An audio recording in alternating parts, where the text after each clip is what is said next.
அஸ்ஸலாமு அலைக்கும் ஃப்ரெண்ட்ஸ். இன்றைக்கி வீடியோவில் பிக்னஸ் கூட ஈஸியாக செய்யக்கூடிய ஒரு 10 நிமிஷத்தில் மாங்காய் சாதம் எப்படி செய்யலான்னு பார்க்கலாமா.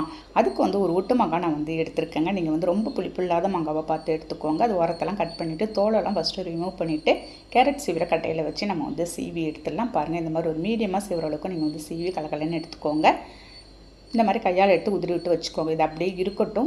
நான்ஸ்டிக் பேனில் ஒரு 3 ஸ்பூன் அளவுக்கு ரீஃபைண்ட் ஆயில் சேர்த்துட்டு ஒரு அரை ஸ்பூன் கடுகு பருப்பு, ஒரு 1/4 கப் வேர்க்கடலை சேர்த்துருக்கேன். கருவேப்பிலை கொஞ்சமாக, 2 காஞ்ச மிளகாய், 2 வெங்காயம் சேர்த்துருக்கேங்க. சேர்த்துட்டு லோ ஃப்ளேமில் வச்சு நீங்கள் மிக்ஸ் பண்ணி விட்டுருங்க. ஈஸியாக செஞ்சலாம். 10 நிமிஷத்தில் உங்களுக்கு காலையில் ஆஃபீஸ் போகிறதுக்கோ ஸ்கூல் போகிறதுக்கோ டைம் ஆகிடுச்சுன்னா உடனே மாங்காய் இருந்தால் போதுங்க. நம்ம ரெடி பண்ணிடலாம். துரி வச்ச மாங்காயில் ஒரு கப்பு மட்டும் எடுத்து ஒரு 1/4 ஸ்பூன் தூள் உப்பு சேர்த்து நல்லா மிக்ஸ் பண்ணி விட்டுட்டு 1 கப் ரைஸ் மட்டும் எடுத்து சேர்த்துக்கலாம். நான் பொன்னி ரைஸில் செஞ்சிட்ருக்கிறேன். நீங்கள் பாஸ்மதி ரைஸில் கூட நீங்கள் செய்யலாங்க. லோ ஃப்ளேமில் வச்சு அலேக்கா நீங்கள் அப்படியே மிக்ஸ் பண்ணி விட்டுற வேண்டியது தான். மிக்ஸ் பண்ணிட்டு சூடாக லன்ச் டைமில் சாப்பிடும்போது சூப்பராக இருக்கும். நான் உடனே செஞ்சு சாப்பிட்டுட்டு இருக்கோங்க. நீங்களும் ட்ரை பண்ணி பாருங்கள். நாளைக்கு பார்க்கலாம். பாய்.